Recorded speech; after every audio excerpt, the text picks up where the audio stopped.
Daniel Hargrove had been dying for 11 months. His son had been planning it for 12. The signing. The kitchen smelled like burnt coffee and old wood, the same smell it had carried for 40 years, ever since Margaret brought home that cast-iron percolator and declared it would outlive them both. She'd been right about the percolator, wrong about outliving anyone. Daniel sat at the head of the oak table, his table hewn from a cottonwood he'd felled himself the winter of 1987, and looked at the papers his son Marcus had spread across it like a surgeon laying out tools. Crisp white rectangles, blue ink tabs with little arrows, sign here, initial here, and here, and here. Marcus stood by the window, backlit by the flat Wyoming light. 41 years old, and he still held his shoulders the way he had as a teenager, slightly forward, braced for a fight or flight. Daniel had spent years wondering which one it would be. Now he knew. Sign the papers, Dad, I've already sold the ranch. Daniel looked at his son for a long moment. He noticed the new boots, Italian leather, city boots, boots that had never kissed a stirrup. He noticed the phone peeking from Marcus's breast pocket, the corner of it catching light like a little mirror. He noticed the way Marcus wouldn't quite hold his gaze. Daniel picked up the pen. But what his son didn't know was that 3 weeks ago, Daniel Hargrove had driven his 1994 Ford pickup 60 miles to Laramie, walked into the office of a woman named Estelle Cho, the finest property attorney in the state, and had a very quiet, very careful conversation about a thing called a life estate deed. And that conversation had changed everything. 11 months earlier. The diagnosis had come on a Tuesday, which Daniel always thought was the cruelest possible day to receive bad news. Not Monday, which braced you with its bleakness. Not Friday, with a whole weekend to cry it out. Tuesday offered nothing, just the long gray corridor of the remaining week stretching out ahead. Pancreatic cancer, stage 3, possibly approaching 4. The oncologist in Casper, Dr. Ewan, a quiet man with steady hands, had spoken with the particular careful tenderness that Daniel recognized as the medical equivalent of wrapping something fragile before dropping it. There were options, there was chemo, there was time, but not unlimited time. There were conversations he should have. Daniel had driven home alone, past the Red Rock formations and the Sage Flats, past the turnoff to the Whitmore place where he'd kissed a girl named Darlene in 1971, past the grain elevator that had been there since before his father was born. He'd pulled through the gate of the Hargrove Ranch, 1,400 acres, third generation, his grandfather's name still burned into the post, and he'd sat in the truck for 20 minutes, engine ticking as it cooled, watching the horses move slowly across the east pasture like thoughts a man can't quite catch. Then he'd gone inside and made himself supper and not told a single soul. He'd called Marcus the following week, not about the cancer, not then, just to catch up.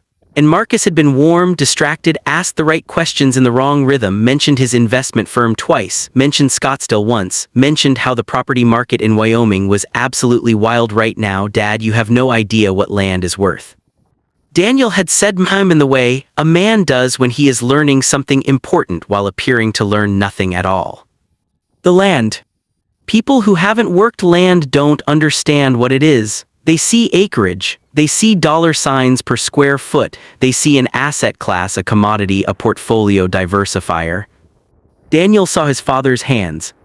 He saw the summer of 1963, when he was 9 years old and his father Roy had walked him across the north pasture at dawn, the grass wet, the sky going pink and gold, and Roy had stopped and crouched and pressed both palms flat against the earth and said, "Feel that, Danny? That's not dirt, that's every Hargrove who ever lived and everyone who ever will. You don't own land like this, you hold it, there's a difference."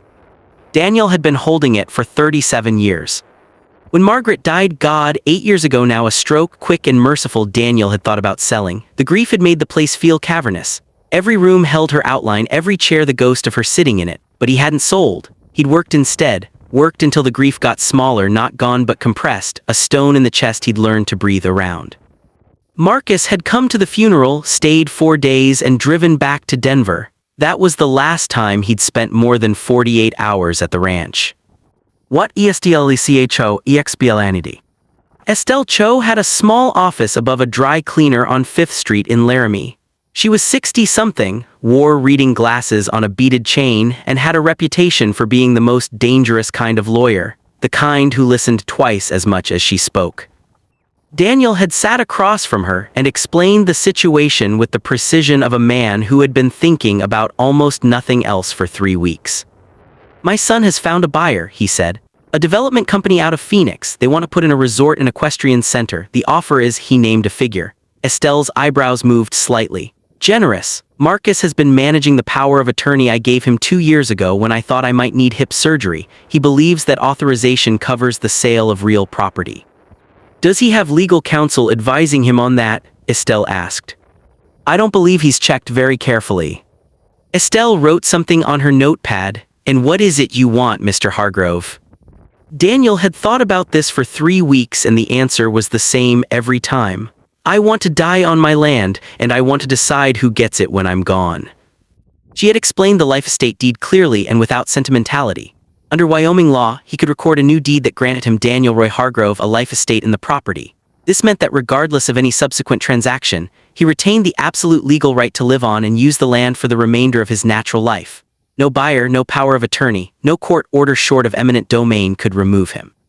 Furthermore, and this was the part that required a second cup of coffee, a life estate deed once recorded encumbered the property in a way that made any prior sale agreement legally problematic. The Phoenix company was buying what Marcus had represented as unencumbered fee simple title. It was not that, it was now something considerably more complicated.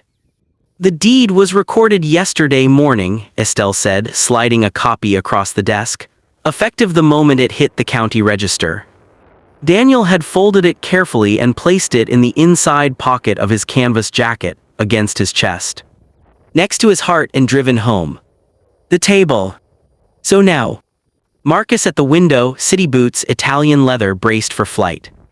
Daniel with the pen in his hand looking at the papers, the little blue arrow tabs fluttering slightly in the air from the heating vent. He signed his name, Daniel Roy Hargrove, in the slow, deliberate cursive that Margaret had always said looked like a doctor's and a poet's handwriting at war with each other. He signed every page Marcus had flagged. He initialed every box. Then he set the pen down and looked at his son. "There," Daniel said, "done." Marcus exhaled a breath he must have been holding for weeks and crossed the room with his phone already rising, ready to call the broker to close the loop, to collect his commission on a thing he had no business selling. He reached for the papers. Daniel put his hand over them. "You should also know," Daniel said quietly, "that those signatures aren't worth what you think they're worth." Marcus froze. Daniel reached into the inside pocket of his canvas jacket and produced a folded document, county-stamped, notarized, registered 3 weeks prior. He placed it on the table beside the sale papers. He smoothed it flat. "That's a life estate deed, recorded in Platte County. It means I have the legal right to live and remain on this property for the duration of my life. It also means the title your buyer thinks he's purchasing is encumbered. His attorneys are going to find this the moment they do a proper title search if they haven't already." Daniel paused. "I'd guess they have. I'd guess your phone is about to ring."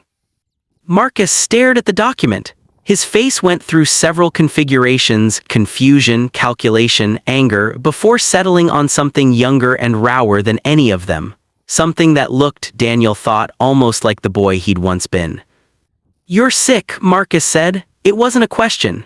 He'd been told by Daniel's physician Daniel had authorized that disclosure 2 days ago, deliberately, precisely timed. "I am," Daniel agreed.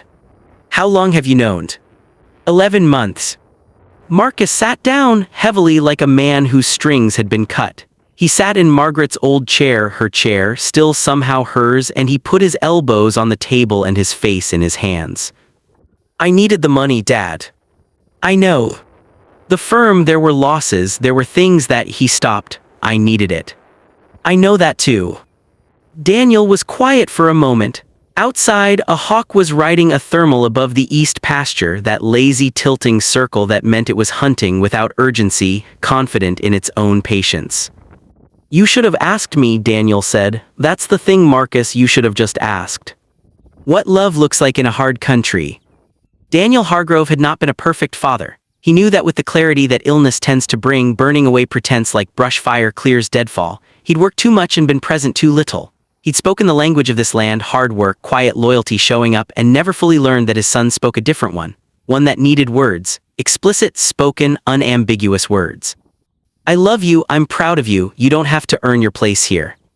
He hadn't said those things enough, or perhaps often enough or early enough when they might have taken root.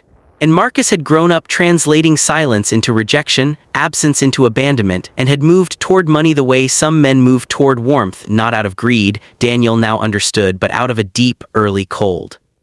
That didn't excuse what Marcus had done.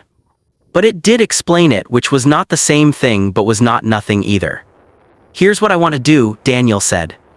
Marcus looked up from his hands. His eyes were red. He had his mother's eyes, always had that particular dark amber that caught light unexpectedly.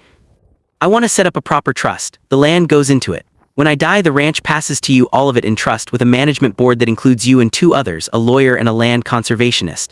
It can't be sold outright for 20 years. It can generate income, grazing leases, the hunting rights on the north section, the water rights alone are worth considerable money managed properly. Estelle Cho will help us structure it.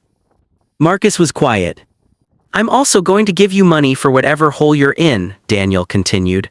Not all of my savings, but enough. A loan, not a gift, because I think a loan will mean more to you than a gift. It means I believe you can pay it back, which I do. He paused. Do you hear the difference?